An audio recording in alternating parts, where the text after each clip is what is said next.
अस्सलाम वालेकुम। This is accounting of first year and chapter number 3 है general ledger and trial balance. ठीक है, हमने जर्नल की तरह जो जर्नल हमने पढ़ा था। ठीक है, तो जर्नल जो होता है उसमें हम डे बाय डे की बात कर रहे होते हैं कि भाई इस डेट को ये सेल हुई है, इस डेट को ये परचेज हुई है। ठीक है ना, उसमें मतलब फॉर एग्जांपल 1 मंथ हमें मिल जाता है और उस मंथ की जितनी भी ट्रांजेक्शन्स होती है वो हमें मिल जाती है कि भाई फर्स्ट डे को ये हुआ, सेकंड डे को ये हुआ, थर्ड डे को ये हुआ। लेकिन जर्नल लेजर में हम डे बाय डे की बात नहीं करते। जर्नल लेजर में हम जो है एक एक अकाउंट जो है वो पिक करते रहते हैं और उसकी तमाम ट्रांजैक्शंस जो हैं वो एक जगह लिखते रहते हैं। फॉर एग्जांपल हमने जो है वो कैश लिया, कैश एक अकाउंट है ना, तो हमने कैश लिया, तो फिर हम एक जो है वो अगर फॉर एग्जांपल हम जर्नल लेजर बना रहे हैं कैश का से, तो उस कैश के जर्नल लेजर में सिर्फ कैश की बातें हो रही होंगी। ठीक है ना, कि हमने इससे ये कैश लिया, हमने इसको ये कैश दिया, हमने इन्वेस्टमेंट करी तो हमारे पास कैश आया। ठीक है, तो फॉर एग्जांपल वन अकाउंट का जो है ना वो जो है जर्नल लेजर बनता रहेगा। जैसे जर्नल एंट्री में तो आपके पास सारे अकाउंट्स आ रहे होते हैं, मतलब मिक्स आ रहा होता है, उसमें परचेज का भी आ रहा होता है, इंश्योरेंस एक्सपेंस का भी आ रहा होता है। जैसे कि कोई बैंक है और कोई परचेज कर रहे हैं, सेल्स कर रहे हैं, कमीशन रिसीव कर रहे हैं, किसी को उधार दे रहे हैं, किसी को उधार ले रहे हैं, किसी से उधार ले रहे हैं। ठीक है, वो ट्रांजेक्शन्स होती हैं। लेकिन इसमें हम एक एक अकाउंट पिक करेंगे और उस अकाउंट में इसके सारी ट्रांजेक्शन्स एक जगह लिखते रहेंगे हम। ठीक है, इसकी और मजीद एक्सप्लेनेशन जो है मैं आपको बताती हूँ जब हम ये क्वेश्चन जो है वो सॉल्व करेंगे। तो सबसे पहला जो क्वेश्चन नंबर 1 है वो देख लेते हैं। The following balance appear in the account of Raza traders on April 1, 2015। ठीक है, ये रजा ट्रेडर्स है। 1 अप्रैल 2015 के कुछ बैलेंसेस यहाँ पे पेश किए गए हैं हमारे सामने। तो नंबर 1 जो है वो है बैंक, जो कि 2,20,000 का, ऑफिस सप्लाईज है 2,000 की, ऑफिस इक्विपमेंट है 32,000 का, एडवर्टाइजिंग पेबल है 2,000 का, and Raza capital rupees question mark. मतलब रजा कैपिटल नहीं पता कि भाई 1 अप्रैल का रजा कैपिटल क्या था। ठीक है ना, मतलब 1 अप्रैल को बताएं कि रजा की उस वक्त इन्वेस्टमेंट कितनी थी उस बिजनेस में जो भी रजा काम कर रहे थे। ठीक है, फिर आगे जो transaction completed during the month were as follows. ठीक है, आगे जो और ट्रांजेक्शंस दी हुई हैं। ठीक है ना, जैसे कि 1 अप्रैल का तो ये बताया है कि भाई 1 अप्रैल को बैंक इनके पास इतना था, ऑफिस सप्लाईज इतनी थी, ऑफिस इक्विपमेंट इतना था, एडवर्टाइजिंग पेबल इतना था। ठीक है, अब पूरे महीने में जो ट्रांजेक्शन है, मतलब पूरे महीने में भी तो उन्होंने कुछ सेल की होगी, कुछ परचेज किया होगा, कोई एक्सपेंस पे किया होगा। ठीक है ना, तो और वो मजीद जो है ट्रांजेक्शन यहाँ पे हमें दी हुई है। ठीक है, रिक्वायरमेंट में हमसे क्या कहा गया है, ए में जो हमसे रिक्वायरमेंट मांगी वो कहा है कि compute as a capital on 1 April, कि 1 अप्रैल का जो यहाँ पे क्वेश्चन मार्क लगा होता है ये कैपिटल हमें डिटरमाइन करना है। नंबर 2 में जो कहा उन्होंने प्रीपेयर जर्नल लेजर, हमें जर्नल लेजर प्रिपेयर करना है, ये जो तमाम ट्रांजेक्शन दी हुई हैं। ठीक है, फिर नंबर 3 में उन्होंने कहा है कि prepare trial balance on April 30। अब 30 अप्रैल का ट्रायल बैलेंस बताइए। अच्छा, ट्रायल बैलेंस क्या होता है, जैसे कि जर्नल लेजर है उसमें हम एक एक अकाउंट उठाएंगे, उसके सारे ट्रांजेक्शन जो वो एक एक जगह लिखते रहेंगे। लेकिन ट्रायल बैलेंस क्या होगा, ट्रायल बैलेंस जो होता है वो ये मांगता है कि अब हर अकाउंट का हमें फाइनल बैलेंस बताइए। ठीक है ना, जैसे कि फॉर एग्जांपल आपने कैश लिया है तो उसका फाइनल बैलेंस बताइए कि अब जो है जैसे कि रजा ट्रेडर्स हैं तो उनके पास अब फाइनल बैलेंस जो है वो कितना है। ठीक है, जैसे कि परचेजेस का हम एक अकाउंट उठाते हैं तो भाई परचेजेस बताइए कि अब मतलब पूरे ये जो अप्रैल का मंथ है, इस अप्रैल के मंथ में रजा ने कितनी परचेजेस की, ये बिल्कुल फाइनल ट्रायल बैलेंस में हमने फाइनल वैल्यू बतानी है। ये नहीं बतानी कि इस डेट को उन्होंने ये परचेज किया, या इस डेट को उन्होंने ये परचेज किया। हमें पूरा पूरा मतलब फाइनल जो है ना वो अकाउंट हमें बताना है। जैसे कैश है तो कैश हमें फाइनल बताना है कि अभी इस वक्त उनके पास मतलब 30 अप्रैल का ट्रायल बैलेंस बताना है, तो 30 अप्रैल का तक का हमें बताने कि भाई 30 अप्रैल को रजा के पास इतना कैश है, 30 अप्रैल तक इन्होंने इतनी परचेजेस की है, 30 अप्रैल तक इन्होंने इतनी सेल्स की है। ठीक है, ये 30 अप्रैल तक इन्होंने ये एक्सपेंस पे किया, पूरा टोटल अमाउंट हमें बतानी है। ठीक है, तो सबसे पहले हम रिक्वायरमेंट 1 को कंप्लीट करते हुए रजा कैपिटल डिटरमाइन करते हैं। ठीक है, तो अच्छा कैपिटल कैलकुलेट करने का क्या तरीका होता है, जैसे कि बेसिक इक्वेशन यहाँ पे फॉलो की जाएगी। जैसे कि बेसिक इक्वेशन मैंने आप लोगों को बताई थी, जैसे कि बेसिक इक्वेशन हमारे पास होती है कि asset is equal to liability plus capital. ठीक है, मतलब अगर एसेट कैलकुलेट करना, ठीक है ना, ये बेसिक इक्वेशन है, लेकिन इस इक्वेशन से हमें क्या लग रहा है कि एसेट अगर कैलकुलेट करना हो तो लायबिलिटीज को कैपिटल में प्लस कर देंगे। लेकिन अगर कैपिटल कैलकुलेट करना हो तो हम क्या करेंगे, तो कैपिटल के लिए मैंने ये इक्वेशन बनाई कि capital is equal to liabilities minus asset. मतलब इस फर्स्ट जो हमारी ये जो बेसिक इक्वेशन है इसको ड्राइव करते हुए कैपिटल की ये इक्वेशन बनी कि capital is equal to liability liabilities minus asset, कि हम लायबिलिटीज में से एसेट्स माइनस कर देंगे तो हमें जो है वो कैपिटल पता चल जाएगा। ठीक है, तो मैंने यहाँ पे कंप्यूटेशन रजा कैपिटल ऑन 1 अप्रैल लिख दिया। ठीक है, फिर मैं अब सारे एसेट्स जो हैं वो एक जगह करूँगी, क्योंकि मुझे एसेट्स में से लायबिलिटीज माइनस करनी है, फिर जो है वो कैपिटल हम डिटरमाइन कर सकेंगे। तो एसेट्स की हेडिंग डाली मैंने। तो एसेट्स मेरे पास यहाँ पर कौन कौन से हैं, देखिए बैंक एक एसेट होता है, ठीक है ना। ऑफिस सप्लाईज मैंने बताया था एक एसेट होता है, ऑफिस इक्विपमेंट एक एसेट है। तो हमारे पास यहाँ पे सिर्फ 3 ही एसेट हैं, जो कि बैंक है, ऑफिस सप्लाईज है और ऑफिस इक्विपमेंट है। ठीक है, तो ये मैंने तीनों एसेट लाइन से लिख दिए कि bank, office supplies, office equipment. फिर मैंने इनको टोटल करा तो मेरे टोटल एसेट्स आए 2,54,000। ठीक है, अब इन टोटल एसेट्स में से मैं टोटल लायबिलिटीज को माइनस करूंगी। तो मेरे पास अगर देखा जाए तो यहाँ पे क्वेश्चन में सिर्फ लायबिलिटीज है एडवर्टाइजिंग पेपर। एडवर्टाइजिंग जो है एक एक्सपेंस होता है, ठीक है ना। अब इन्होंने पे नहीं किया होगा, वो कर्जा इन पे चढ़ा होगा, इसलिए यहाँ पे एडवर्टाइजिंग पेपर लिखा हुआ है। तो एडवर्टाइजिंग पेपर जो है वो 2,000 है, लायबिलिटीज सिर्फ एक ही है हमारे पास। ठीक है, हम क्या लिखेंगे, हमने लिखा भाई लेस करूंगी लायबिलिटीज, तो लायबिलिटीज में सिर्फ एडवर्टाइजिंग पेपर है जो कि 2,000 का मैंने यहाँ से लेस करना है। तो 2,54,000 में से 2,000 हमने लेस किए, तो हमारे पास जो कैपिटल आया वो 2,52,000 आया। ये कैपिटल ऑफ रजा ऑन 1 अप्रैल, ये 1 अप्रैल का रजा का कैपिटल हमने डिटरमाइन कर लिया। ठीक है, जब भी आपके पास कैपिटल मांग ली जाए तो एसेट में से लायबिलिटीज माइनस कर देंगे। ठीक है, तो पहली रिक्वायरमेंट तो हमने कंप्लीट कर ली। सेकंड रिक्वायरमेंट में आते हैं जर्नल लेजर। जर्नल लेजर बनाने का तरीका क्या है वही देखें अकाउंटिंग में जो भी टॉपिक हो या कोई भी क्वेश्चन हम सॉल्व कर रहे हो, सबसे पहला काम जो होता है कि यहाँ पर ये एक डेटा लिखना होता है, कि हमें कंपनी का नाम लिखना होता है, जो काम हम कर रहे होते हैं मिड लाइन में हमें वो लिखना होता है, फिर मंथ और डेट जो लिखनी होती है। ठीक है, तो ये रजा ट्रेडर्स से हम जर्नल लेजर बना रहे हैं। मंथ जो था वो अप्रैल का था, 2015 था ये। ठीक है, ये 3 लाइन में हमने पूरा ये डेटा लिख दिया। ठीक है, अब हम जर्नल लेजर, तो जर्नल लेजर सबसे पहले ये तो देखिए यहाँ पे पहला अकाउंट हमारे पास बैंक, इसलिए मैं बैंक से स्टार्ट करूंगी। ठीक है, तो मैंने अच्छा जर्नल लेजर बनाने का क्या तरीका होता है, अच्छा जर्नल लेजर ये टी अकाउंट है, ये एक ही नाम है। ठीक है, तो यहाँ पे हमने बैंक की हेडिंग डाली। टी अकाउंट बनाने का क्या तरीका होता है, बस इस तरीके से टी बना लें आप। ठीक है, जर्नल लेजर ये टी अकाउंट बोले, ठीक है ना। तो मैंने सबसे पहले अच्छा मैंने बताया था कि हर एक अकाउंट का जर्नल लेजर बनेगा।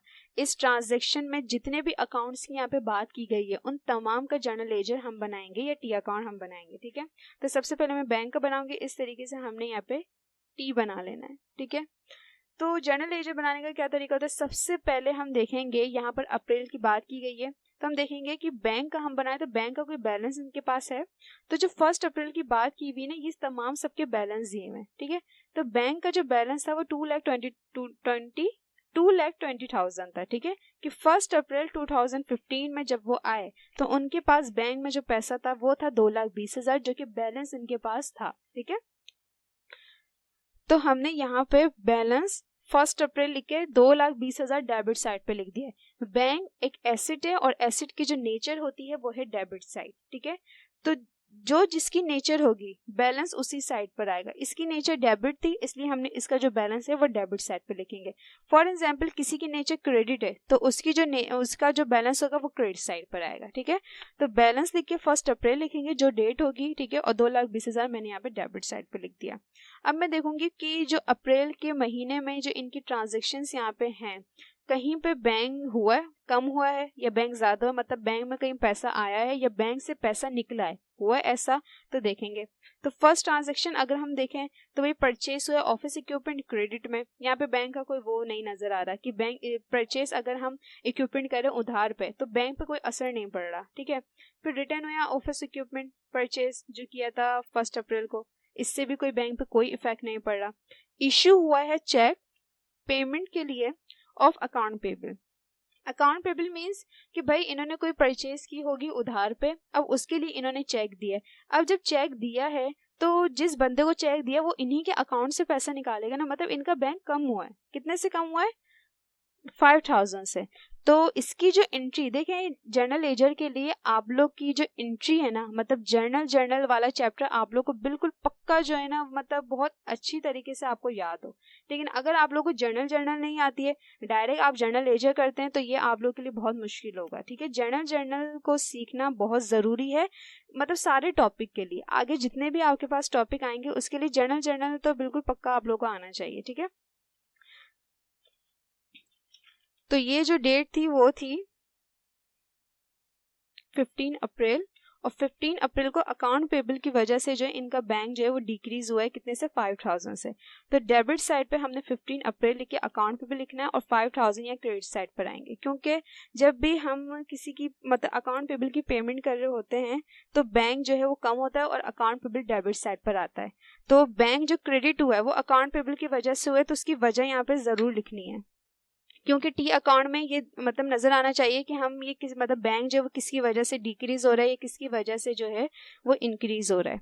तो 15 अप्रैल को हमने लिखा है अकाउंट पेबल, और 5000 से दिया कि अकाउंट पेबल की वजह से बैंक जो है वो कम हुआ है 5000 से। ठीक है, इसकी जो एंट्री आप बनाएंगे वो ये बनाएंगे, बनानी नहीं है, बस आपने अपने मतलब इमेजिन करनी कि भाई इसकी जो एंट्री है वो ये बनेगी, bank credit account payable debit. तो बैंक क्रेडिट हुआ तो बैंक की अमाउंट यहाँ पे क्रेडिट साइड पे आएगी 5000 की, किसकी वजह से हुआ, अकाउंट पेबल की वजह से, किस डेट पे, 15 अप्रैल। ठीक है, अब देखेंगे कि और कहीं पे हमारा जो बैंक कम हुआ या हमारा बैंक जो वो बढ़ा। तो हमने देखा 2015 का हो गया था, 20 अप्रैल को हमने देखा भाई receive consulting fees income and deposit into bank. वो कह रहे हैं रिसीव हुई है कंसल्टिंग फीस इनकम, इन्होंने एक इनकम रिसीव करी है जो कि इन्होंने डिपॉजिट करा दी बैंक में। जब इन्होंने एक इनकम रिसीव करी और बैंक में डिपॉजिट करा दी तो इट्स मीन इनका बैंक जो है वो बढ़ा, इंक्रीज हुआ। ठीक है, तो जब भी इनकम हम रिसीव करते हैं और उसको बैंक में डिपॉजिट करा देते हैं, ठीक है ना, तो ये होता है कि consulting fees income credit side पर आ जाएगी और बैंक जो वो डेबिट साइड पर आ जाएगा। तो हमने लिखा कि 20 अप्रैल को जो है, ठीक है, ठीक है, तो 20 अप्रैल को जो है वो कैश की वजह से जो है इनका बैंक बढ़ा है 1900 से। अच्छा, कैश यहाँ पे क्यों लिखा है देखें, सबसे पहले इन्होंने कहा है कि भाई मैंने इनकम रिसीव करी है एंड फिर जो है वो डिपॉजिट करिए, तो इसकी एंट्री जो है ना दो बनेंगी, जैसे कि ये बनेगी भाई कैश इनके पास डेबिट साइड पर आया और consulting fees income credit side पे। फिर ये कह रहे हैं कि भाई मैंने डिपॉजिट करा दिया है बैंक में, तो फिर क्या होगा कि बैंक जो है वो डेबिट साइड पर आ जाएगा और कैश क्रेडिट साइड पर चल जाएगा। जब भी हम बैंक में पैसा डिपॉजिट कराते हैं तो उसकी नॉर्मल एंट्री ये होती है कि बैंक डेबिट कैश क्रेडिट। ठीक है, तो यहाँ पर मैंने 20 अप्रैल लिखा और मैंने ये वजह भी लिखी कि बैंक जो डेबिट हुआ है वो कैश की वजह से हुआ है 1900 का। ठीक है, एंड आप देखेंगे कि भाई अब किसी वजह से बैंक कम हुआ या बढ़ा है, तो 20 के बाद 25 अप्रैल इशू करा है चेक अगेंस्ट एडवर्टाइजिंग पेबल के लिए 1500 का, एडवर्टाइजिंग पेबल के लिए इशू करा है चेक। ठीक है, मतलब उसकी जो एडवर्टाइजिंग पेबल की पेमेंट हुई है ना वो चेक के थ्रू हुई है, मतलब बैंक इनका कम हुआ है। तो हमने लिखा भाई कि 25 अप्रैल को एडवर्टाइजिंग पेबल जो है वो डेबिट साइड पर आया एंड क्रेडिट साइड पे बैंक आया, इसकी वजह से हमने यहाँ पे क्रेडिट साइड पे 1500 शो कर दिए। ठीक है, अब इसके बाद 25 अप्रैल के बाद कोई ट्रांजैक्शन नहीं है, मतलब अब बस बैंक इतना ही कम हुआ है और इतना ही जो है वो जो है बढ़ा है। ठीक है, अब हम बैलेंस करेंगे, जर्नल लेजर में टी अकाउंट में हमें बैलेंस करना लाजमी होता है। ठीक है, अब हमने देखा कि देखें जब भी डेबिट साइड का कोई हम टी अकाउंट बना रहे होंगे, जैसे कि इसकी नेचर डेबिट होगी तो उसका हम डेबिट साइड देखेंगे, डेबिट साइड जो वो क्रेडिट साइड से ज़्यादा होनी चाहिए। अब मैंने देखा भाई 2,20,000 था ये, ठीक है, और ये 1900 था, ये 500 था, ये 5000 था, 1500 था, और बस ये दो ही चीज़ थी यहाँ पे। ठीक है, तो हमारी जो वो डेबिट साइड ज़्यादा है और डेबिट साइड ही ज़्यादा होनी चाहिए, जिसकी नेचर डेबिट होती है उसकी डेबिट साइड ही ज़्यादा होनी चाहिए। फिर मैंने इनको टोटल करना है, ठीक है, डेबिट साइड को हमने टोटल करना है और उसका बैलेंस दोनों साइड पे हमने इक्वल कर देना है कि भाई ये जो है वो 2,21,900 हो गया और ये 2,21,900 हो गया। ठीक है, हमने डेबिट साइड को प्लस करा और दोनों साइड हमने यहाँ पे बैलेंस कर देना है। अब हमने क्या करना है, डेबिट को क्रेडिट साइड से माइनस करना है। ठीक है, तो डेबिट साइड जो हो रही थी तो वो 2,21,900 हो रही थी। ठीक है, और यहाँ पे जो क्रेडिट साइड थी वो 5,000 और ये 1,500, मतलब 6,500 से क्रेडिट साइड थी। हमने 2,21,900 को 6,500 से माइनस किया तो हमारे पास जो डिफरेंस आया वो आया 2,15,400 का, जो कि यहाँ पे बैलेंस सीडी करके लिखना है और यहाँ पर बैलेंस बीडी करके लिखना है। बैलेंस CD हमेशा अपोजिट साइड पर आएगा। जैसे बैंक की नेचर है डेबिट, तो इसका जो बैलेंस CD होगा वो क्रेडिट साइड पर आएगा, और BD जो होगा वो डेबिट साइड पर होगा। ठीक है। अच्छा, CD BD मतलब देखें, ये जो BD है ना, ये इसलिए अब ये बैलेंस जो है इसको हम कंसिडर करेंगे। अब इससे हमारा कोई लेना देना नहीं है। मतलब अब हमें T अकाउंट से ये पता चल गया है कि हमारे बैंक में जो पैसा है वो बस 2,15,400 है। मतलब सबको दे दिलाने के बाद, लेने के बाद सब, मतलब अब जो आखिरी बैलेंस है ना बैंक का, वो है 2,15,400। ठीक है। इसके बाद जो सेकंड अकाउंट दिया हुआ था यहाँ पे, वो ऑफिस सप्लाईज दिया हुआ था। अब हम ऑफिस सप्लाईज का T अकाउंट बनाएंगे, जनरल लेजर बनाएंगे, मतलब एक ही बात है। ठीक है। ऑफिस सप्लाईज लिखा हमने, T अकाउंट हमने ड्रॉ किया। तो सबसे पहले वही मैंने बताया था, सबसे पहले बैलेंस लेंगे। अच्छा, ऑफिस सप्लाईज हमारा जो है वो एसेट है, तो इसका भी जो है ना बैलेंस डेबिट साइड पे लिखा जाएगा। तो इसका जो बैलेंस था यहाँ पे वो 2000 था। ठीक है। हमने क्या करा, हमने बैलेंस 1 अप्रैल 2000 लिख दिया यहाँ पे। अब हम देखेंगे कि ट्रांजैक्शन में इन्होंने कोई ऑफिस सप्लाईज परचेज वगैरह की हैं। तो यहाँ पर अगर देखा जाए तो ऑफिस सप्लाईज कोई परचेज नहीं करी, ना कोई सेल करिए, मतलब किसी तरीके से भी आगे ऑफिस सप्लाईज का कोई अकाउंट ही नहीं है। बस इनके पास 2000 का जो वो ऑफिस सप्लाईज मौजूद है, और पूरे अप्रैल के महीने में कोई ऑफिस सप्लाईज इन्होंने ना खरीदी ना ही कोई बेची। ठीक है। तो हम क्या करेंगे, बस हमने क्या करा कि 2000 का हमारे पास जो ऑफिस सप्लाईज थी, हमने दोनों साइड पे वो लिख देना है। ठीक है। ऑफिस सप्लाईज की नेचर क्या है, डेबिट, इसलिए डेबिट साइड का जो बैलेंस होगा वो हमें दोनों जगह लिखना होता है। ठीक है। तो 2000 हमने यहाँ भी लिख दिया और 2000 हमने यहाँ भी लिख दिया। अब देखें, यहाँ पर सिर्फ डेबिट साइड पे, क्रेडिट साइड पे तो कुछ नहीं है ना, तो यही 2000 रुपये जो है वो कैरिड फॉरवर्ड हो जाएंगे और यहाँ पे ब्रॉड फॉरवर्ड हो जाएंगे। ठीक है। इसका मतलब ये हुआ कि ऑफिस सप्लाईज उनके पास सिर्फ 2000 का है, इसके अलावा उनके पास कोई ऑफिस सप्लाईज नहीं है। ठीक है। थर्ड जो हमारे पास अकाउंट था वो था यहाँ पे ऑफिस इक्विपमेंट। ऑफिस इक्विपमेंट था 32,000 का। ठीक है। ये इसका बैलेंस है। तो हमने ऑफिस इक्विपमेंट की यहाँ पे हेडिंग डाली। ठीक है। यहाँ पे हमने ऑफिस इक्विपमेंट की जो वो हेडिंग डाली, बैलेंस 1 अप्रैल लिखे हमने 32,000 लिख दिया। ऑफिस इक्विपमेंट भी एक एसेट है, एसेट की नेचर डेबिट होती है, इसलिए इसका बैलेंस भी डेबिट साइड पे लिखेंगे। अब हम देखेंगे भाई ऑफिस इक्विपमेंट इन्होंने कोई खरीदा या कोई बेचा वगैरह। ठीक है। तो यहाँ पे 1 अप्रैल को इन्होंने ऑफिस इक्विपमेंट परचेज किया है, वो तो क्रेडिट में। तो जब क्रेडिट पे कोई चीज़ खरीदते हैं तो हम क्या करते हैं कि डेबिट साइड पे वो चीज़ आती है और क्रेडिट साइड पे हम अकाउंट पे बिल लिखते हैं। ठीक है। तो हमने लिखा कि भाई 5 अप्रैल को ऑफिस इक्विपमेंट जो है वो डेबिट साइड पर आया है, किसकी वजह से, अकाउंट पेबल की वजह से, और उसकी अमाउंट लिख दी हमने 2000। अब हम देखेंगे किसी वजह से हमारा ऑफिस इक्विपमेंट कम वगैरह हुआ या और मजीद हमने खरीदा, तो हमने 5 अप्रैल को दिखा भाई रिटर्न करा ऑफिस इक्विपमेंट जो परचेज किया था 1 अप्रैल को 2000 का। ठीक है। देखें यहाँ पे इन्होंने 10,000 का ऑफिस इक्विपमेंट खरीदा था। अब ये कह रहे हैं कि 5 अप्रैल को मैंने वही जो 1 अप्रैल वाला जो इक्विपमेंट मैंने खरीदा था वो 2000 का मैंने रिटर्न कर दिया। तो जब रिटर्न होता है तो ऑफिस इक्विपमेंट क्या होगा, क्रेडिट साइड पर आ गया होगा, और अकाउंट पेबल जो है वो डेबिट साइड पे चला गया होगा। ठीक है। तो मैंने यहाँ पे लिखा, ठीक है, तो यहाँ पर हमने ये लिखा भाई, ये रहा 5 अप्रैल। ठीक है। अच्छा, एक बात देखें, सबसे पहले जो है ना, देखिए ये जो 1 अप्रैल वाला जो परचेज करा था ना हमने ऑफिस इक्विपमेंट, ये हमारे पास डेबिट साइड पर आया है, किसकी वजह से, अकाउंट पेबल की वजह से। ठीक है। तो हमने लिखा भाई 1 अप्रैल को ऑफिस इक्विपमेंट जो है वो डेबिट साइड पर आया, किसकी वजह से, अकाउंट पेबल की वजह से 10,000 का। ठीक है। फिर हमने 5 अप्रैल को वही ऑफिस इक्विपमेंट जो 1 अप्रैल को हमने खरीदा था वो 2000 का हमने उन्हीं को वापसी कर दिया। ठीक है। तो हमने लिखा भाई 5 अप्रैल को ऑफिस इक्विपमेंट जो है वो क्रेडिट साइड पे चल गया, किसकी वजह से, अकाउंट पेबल की वजह से 2000 का। ठीक है। अब देखेंगे और मजीद ऑफिस इक्विपमेंट आगे हमारे पास नहीं है तो हम इसका बैलेंस कर देंगे। तो यही ऑफिस इक्विपमेंट की नेचर डेबिट है, तो जो डेबिट साइड वाली जो अमाउंट होगी, जो प्लस होगी, वही हम दोनों साइड कंसिडर करेंगे। तो 10,000 को 32,000 में हमने प्लस करा तो 42,000 आया, जो कि हमने दोनों साइड पे लिख दिया 42,000। फिर डेबिट साइड को क्रेडिट साइड से माइनस कर देंगे, तो क्रेडिट साइड यहाँ पे सिर्फ 2,000 की थी। ठीक है।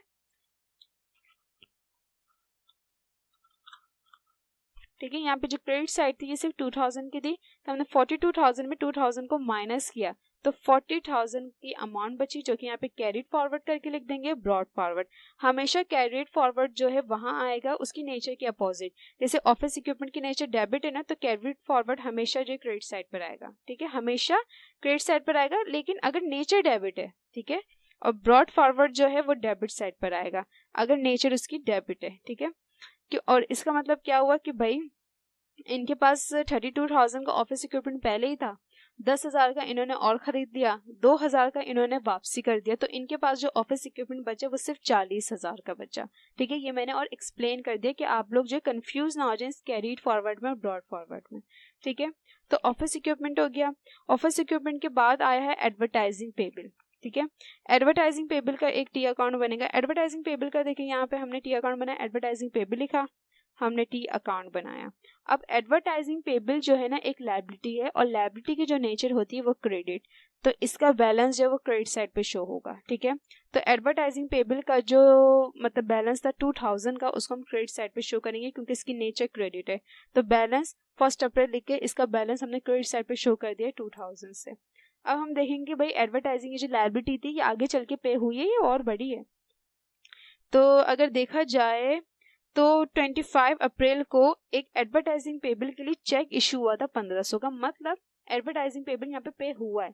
तो इसकी एंट्री जो बनाई गई होगी वो क्या बनाई गई होगी भाई, एडवर्टाइजिंग पेबल डेबिट हुआ होगा और बैंक क्रेडिट हुआ होगा, ठीक है ना। बैंक क्रेडिट क्यों है, क्योंकि इन्होंने चेक के थ्रू जो है वो एडवर्टाइजिंग पेबल को पे किया है, ठीक है। तो यहाँ पर हमने लिखा कि 25 अप्रैल को एडवर्टाइजिंग पेबल जो है वो डेबिट साइड पर आया है 1,500 का, किसकी वजह से, बैंक की वजह से, ठीक है। इसके अलावा और कोई एडवर्टाइजिंग पेबल आगे चल के पे नहीं हुआ, नहीं तो वो बढ़ा है, बस इतना ही हुआ है, ठीक है।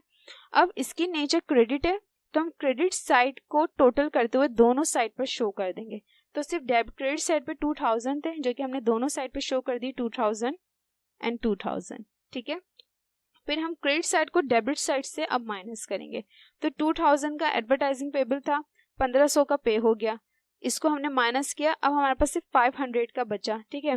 तो 500 का हमने यहाँ पे कैरिड फॉरवर्ड कर दिया और यहाँ पे हमने ब्रॉड फॉरवर्ड कर दिया। अब देखें एडवर्टाइजिंग पेबल की नेचर क्या थी, क्रेडिट, तो इसका ब्रॉड फॉरवर्ड इसकी ऑपोजिट साइड पे शो होगा, मतलब डेबिट साइड पे शो हुआ, ठीक है। और इसकी नेचर क्रेडिट थी, तो ब्रॉड फॉरवर्ड इसी की नेचर पे जो है वो क्रेडिट पे यहाँ पर हमने शो किया कि ब्रॉड फॉरवर्ड कि 2,000 का जो है इनके ऊपर लायबिलिटी चढ़ी हुई थी, जिसमें से 1,500 की इन्होंने पे कर दी, अब सिर्फ 500 की बची है, वो अब ये आगे जाके जो है वो पे कर देंगे, ठीक है।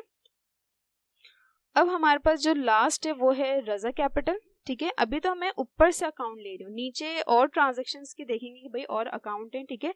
तो जब भी आप कंफ्यूज हो कि भाई हम सबसे पहले कौन सा अकाउंट लें, तो फिर हम यहाँ से अकाउंट लेना स्टार्ट करेंगे कि भाई जो हमें बैलेंसेस दिए होंगे ना ऊपर, वहां से हम 1 बाय 1 लेके अकाउंट स्टार्ट करेंगे। अब यहाँ पे हम रजा का कैपिटल लेंगे, ठीक है। लेकिन रजा कैपिटल अभी नहीं लिया है मैंने, अभी मैंने जो लिया है वो लिए कंसल्टिंग फीस इनकम, ठीक है। कंसल्टिंग फीस इनकम का एक मैंने टी अकाउंट बनाया, ठीक है। कंसल्टिंग फीस इनकम का ऊपर कोई बैलेंस नहीं दिया हुआ था, मतलब 1 अप्रैल 2015 के मतलब जब ये 1 अप्रैल 2015 में थे इनके पास कोई इनकम नहीं थी, ठीक है।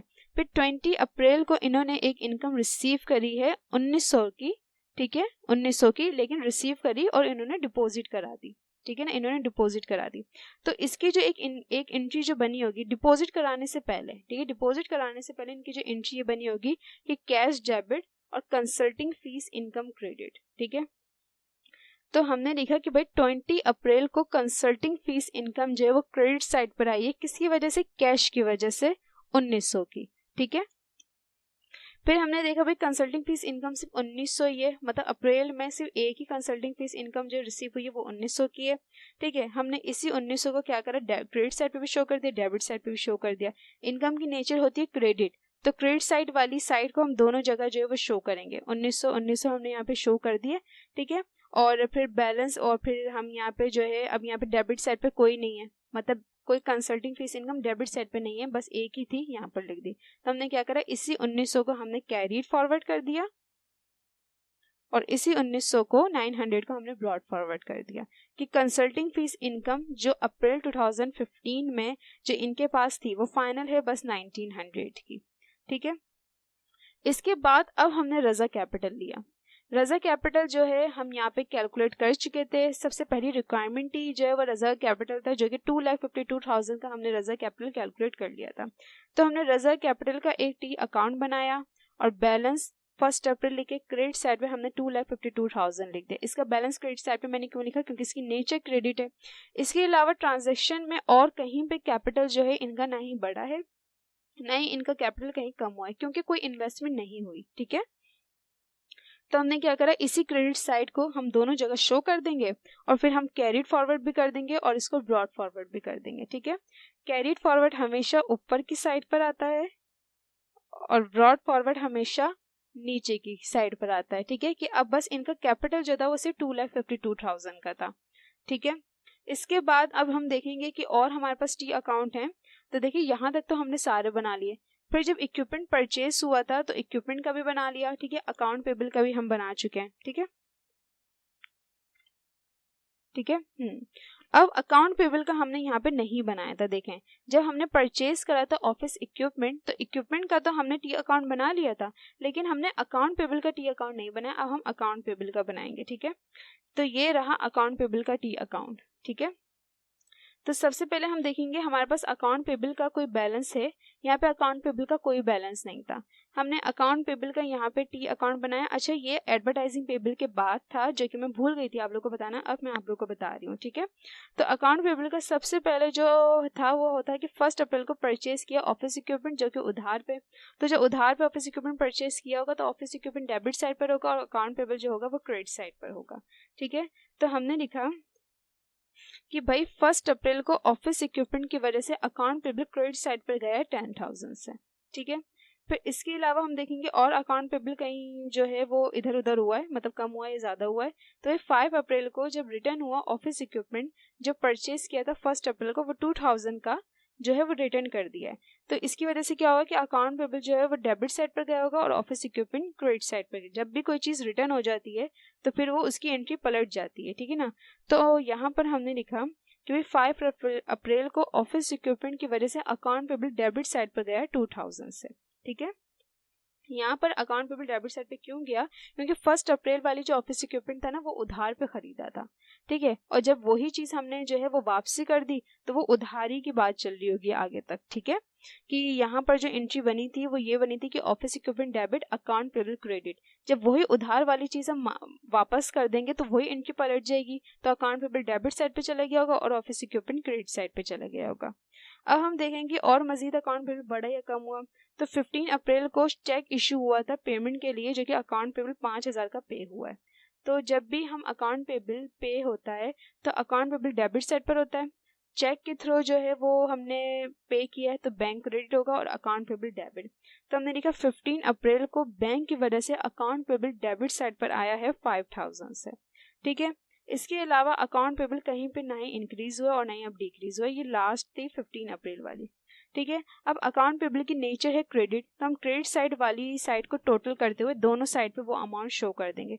तो अगर देखा जाए तो क्रेडिट साइड पे सिर्फ 10,000 है, इसी 10,000 को हमने क्रेडिट साइड पे भी शो कर दिया है और यहाँ पे डेबिट साइड पे भी शो कर दिया है। फिर हम देखेंगे, फिर क्रेडिट को डेबिट से माइनस करेंगे। तो डेबिट साइड पे सिर्फ 2,000 थे और यहाँ पे 5,000 था। तो हमने 10,000 को ये 5 और 2 कितने हो गए 7,000। 10,000 को 7,000 से जब हमने माइनस किया तो हमारा 3,000 का अकाउंट पेबल बचा, जो कि यहाँ पे कैरिड फॉरवर्ड कर दिया हमने और यहाँ पे ब्रॉड फॉरवर्ड कर दिया। कि हमने ऑफिस इक्विपमेंट 10,000 का खरीदा था उधार पे, 2,000 का हमने उसको वापसी कर दिया, 5,000 के उसके पैसे हमने अदा कर दिए। अब 3,000 का सिर्फ हमारे पर कर्जा है जो कि हम आगे जाके पे कर देंगे। तो ये ब्रॉड फॉरवर्ड 3,000 का जो वो यही कह रहे हैं, ब्रॉड फॉरवर्ड का मतलब यही होता है कि आगे जाके, मतलब ब्रॉड फॉरवर्ड का ये होता है कि हमें ना एक अमाउंट पता चल जाती है, एग्जैक्ट अमाउंट पता चल जाती है कि भाई अकाउंट पेबल हमें आगे जाके इतना पे करना है हमें, और अब आगे जाके ना कैलकुलेशन नहीं करनी होगी कि हमने कितना लोगों से उधार लिया था, अब कितना देना है। ठीक है, तो जर्नल लेजर में हम यही करते हैं कि तमाम अकाउंट्स के बैलेंस कर रहे होते हैं। ठीक है ना, कि हर एक अकाउंट का एक एग्जैक्ट बैलेंस जो है हम सामने ले आते हैं कि भाई बैंक हमारे पास, बैंक में इतना पैसा है, ऑफिस सप्लाईज हमारे पास इतनी है, ऑफिस इक्विपमेंट हमारे पास इतना है। अकाउंट पेबल, अब एडवर्टाइजिंग पेबल जो है वो बस 500 रुपये अब हमें देनी है। अकाउंट पेबल सिर्फ 3000 का हमें देना है। कंसल्टिंग फीस इनकम जो हमने रिसीव करी थी वो थी 1900 रुपये। रजा का जो कैपिटल था वो 2,52,000 था। ठीक है, तो जनरल लेजर से हमें जो क्या होता है कि हम बैलेंस फाइंड कर लेते हैं। ठीक है, इसके बाद देखेंगे कोई अकाउंट है जो हम भूल रहे हैं, तो बस ये वाला भी हो गया है। इसमें ऑफिस इक्विपमेंट था, वही पेबल वाली बात थी, और ये भी हो गया है। और कंसल्टिंग फीस इनकम जो है हमने रिसीव करी थी, ये वाला भी हो गया। इनमें सारे अकाउंट्स हमने जो है टी अकाउंट बना लिया। एडवर्टाइजिंग पेबल का था, इसमें भी तमाम अकाउंट्स हमने बना लिए। अब कोई जर्नल लेजर नहीं बचा। ठीक है, अच्छा, टी अकाउंट में आप कोई अकाउंट जो है ना भूल नहीं सकते कि एक आज जो है वो आप स्किप कर दें, नहीं। तमाम ट्रांजैक्शंस में आप देखेंगे कि मैंने सारे अकाउंट्स का टी अकाउंट बना लिया है, तो फिर वो जर्नल लेजर जो है वो आपका कंप्लीट होगा एंड करेक्ट होगा। ठीक है, अब थर्ड जो रिक्वायरमेंट थी वो ये थी कि आप ट्रायल बैलेंस जो है वो बनाएं, प्रिपेयर करें 30 अप्रैल का। मतलब अब जर्नल लेजर से जो हमने फाइनल आंसर फाइंड कर लिए हैं, अब उसको हम एक जगह लिख देंगे। ठीक है, ट्रायल बैलेंस का मतलब ये होता है कि आप सीक्वेंस से अब मुझे सारे बैलेंस जो है वो एक जगह करके लिख के दे दें। ठीक है, ये होता है ट्रायल बैलेंस। तो वही इधर भी मैंने यही करा कि रजा ट्रेडर्स लिखा trial balance for the month of April 30 2015। ठीक है, ट्रायल बैलेंस जो है वो 30 अप्रैल का हमसे मांगा, तो इसलिए 30 अप्रैल लिखा जाएगा। ठीक है, इसके लिए हमने सीरियल नंबर का कॉलम ड्रॉ किया, पर्टिकुलर का या हेड ऑफ अकाउंट कह सकते हैं उसका कॉलम ड्रॉ किया, एक डेबिट का कॉलम ड्रॉ करना है, एक क्रेडिट का कॉलम ड्रॉ करना है। ट्रायल बैलेंस का ये परफेक्ट स्ट्रक्चर है, मतलब ये फिक्स स्ट्रक्चर है, यही बनाना है। ठीक है, अब यहाँ पे मैं सारे अकाउंट्स लिखती रहूंगी। जो अमाउंट डेबिट साइड पे आनी है, मतलब जिसकी नेचर डेबिट है उसकी अमाउंट डेबिट साइड पे लिखूंगी, जिसकी नेचर क्रेडिट है उसकी अमाउंट जो है क्रेडिट साइड पर आऊंगी। तो सबसे पहला अकाउंट जो था वो हमने बैंक का बनाया था, टी अकाउंट। तो बैंक का जो फाइनल आंसर था वो क्या था, ब्रॉड फॉरवर्ड की वैल्यू देखेंगे। देखें, ब्रॉड फॉरवर्ड की आपको वैल्यू जो है वो कंसिडर करनी है। जितने भी अकाउंट्स आप पिक करते रहेंगे उनकी ब्रॉड फॉरवर्ड की वैल्यूज जो है वो लेते रहेंगे और ट्रायल बैलेंस में लिखते रहेंगे। ठीक है, तो यहाँ पर जो बैंक का ब्रॉड फॉरवर्ड था वो था 2,15,400। तो हमने यहाँ पे लिखा भाई बैंक नंबर 1 है हमारा बैंक, उसकी जो अमाउंट थी वो 2,15,400 थी। तो बैंक की नेचर होती है डेबिट, इसलिए हम उसका ब्रॉड फॉरवर्ड की वैल्यू डेबिट साइड पर लिख देंगे। ठीक है, इसके बाद हमने ऑफिस सप्लाईज लिया। ऑफिस सप्लाईज की जो ब्रॉड फॉरवर्ड की वैल्यू थी वो 2,000 थी। सेकंड में हमने ऑफिस सप्लाईज लिखा, और ऑफिस सप्लाईज की नेचर डेबिट, इसलिए हमने 2,000 इसकी जो ब्रॉड फॉरवर्ड की वैल्यू थी वो हमने डेबिट साइड पर लिख दी 2,000। ठीक है, फिर इसके बाद ऑफिस इक्विपमेंट था। ऑफिस इक्विपमेंट की जो वैल्यू थी लास्ट वो थी 40,000। थर्ड में हमने ऑफिस इक्विपमेंट लिख के उसकी वैल्यू डेबिट साइड पर लिख दी 40,000, क्योंकि इसकी नेचर भी डेबिट है। 40,000 के बाद जो है फिर हमने यहाँ पर क्या लिखा है, फोर्थ लिखा है कंसल्टिंग फीस इनकम। तो कंसल्टिंग फीस इनकम की जो लास्ट वैल्यू थी ब्रॉड फॉरवर्ड वो थी 1900। और अच्छा, 1900 हमने यहाँ पे क्रेडिट साइड पे लिखना है क्योंकि इसकी नेचर क्रेडिट है। इसके बाद फिर फिफ्थ में मैंने लिखा है एडवर्टाइजिंग पेबल। एडवर्टाइजिंग पेबल की फिफ्थ अमाउंट, मतलब वो ब्रॉड फॉरवर्ड की अमाउंट लेनी है, तो वो थी 500। ठीक है, ये थी 500, और इसकी नेचर भी क्रेडिट है, तो इसलिए एडवर्टाइजिंग पेबल की अमाउंट भी क्रेडिट साइड पर आएगी। 6 में हमने लिखा है अकाउंट पेबल। अकाउंट पेबल की जो फाइनल जो थी अमाउंट वो थी 3,000, और अकाउंट पेबल की अमाउंट में मैंने क्रेडिट साइड पर लिखी 3,000 क्योंकि इसकी नेचर भी क्रेडिट है। फिर लास्ट था हमारा रजा का कैपिटल। ठीक है, और रजा कैपिटल जो लास्ट था वो था 2 लाख, ये रहा 2,52,000, जो कि हमने क्रेडिट साइड पे लिख दिया, ये रहा 2,52,000। ठीक है, अच्छा, यहाँ पर आप देख रहे होंगे कि मैंने अकाउंट के जो है वो अकॉर्डिंग वैल्यूज क्यों नहीं लिखी। देखिए, ट्रायल बैलेंस का जो सीक्वेंस का जो एक तरीका है ना वो ये है कि सारे एसेट्स आएंगे पहले, फिर सारे एक्सपेंस आएंगे, फिर सारी इनकम आएंगी, फिर लायबिलिटी आएंगी, फिर कैपिटल आएगा। ठीक है, ये सीक्वेंस जो है वो आप जो है बिल्कुल याद रखिएगा।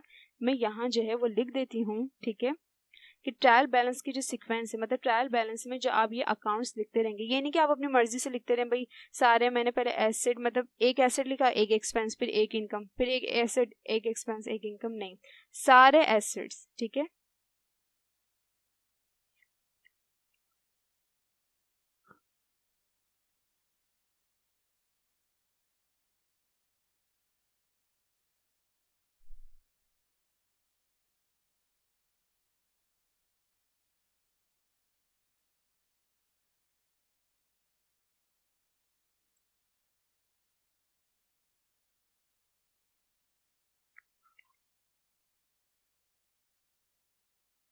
ठीक है।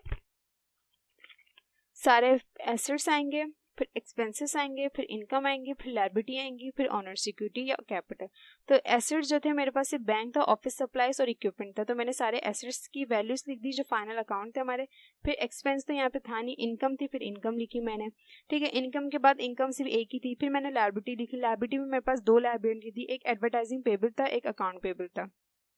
फिर इसके बाद सिर्फ एक ही ऑनर सिक्योरिटी थी जो कि रजा कैपिटल है 2,52,000। ठीक है, अब इनके हमने टोटल करना है। जब हमने इन दोनों का टोटल किया तो मेरे पास आया 2,57,400 और दोनों साइड बराबर आनी चाहिए, इक्वल आनी चाहिए। ठीक है, अगर आपका कोई डिफरेंस आ रहा है, फॉर एग्जाम्पल यहाँ पर ये चेंज होता, ये 2 लाख होता या ये 3 लाख होता, तो ये डिफरेंस नहीं आना चाहिए। ठीक है, ट्रायल बैलेंस में जब आप तमाम अकाउंट्स के फाइनल अमाउंट्स यहाँ पे लिख लेंगे तो आपकी दोनों साइड जो है वो बराबर आनी चाहिए। यहाँ पे आप टोटल लिख लेंगे और ये क्वेश्चन नंबर 1 आपका कंप्लीट हो गया है। ठीक है, इसमें आपसे कैपिटल पूछा गया था, जनरल लेजर पूछा गया था, ट्रायल बैलेंस पूछा गया था। ठीक है, तो तीनों रिक्वायरमेंट को हमने पूरा कर लिया है। जनरल लेजर बता दिया है, ट्रायल बैलेंस किस तरीके से बनता है, उसकी सीक्वेंस किस तरीके से होती है वो भी मैंने बता दिया है। ठीक है, तो ये आप लोगों का क्वेश्चन नंबर 1 जो है जनरल लेजर का वो कंप्लीट हो गया है।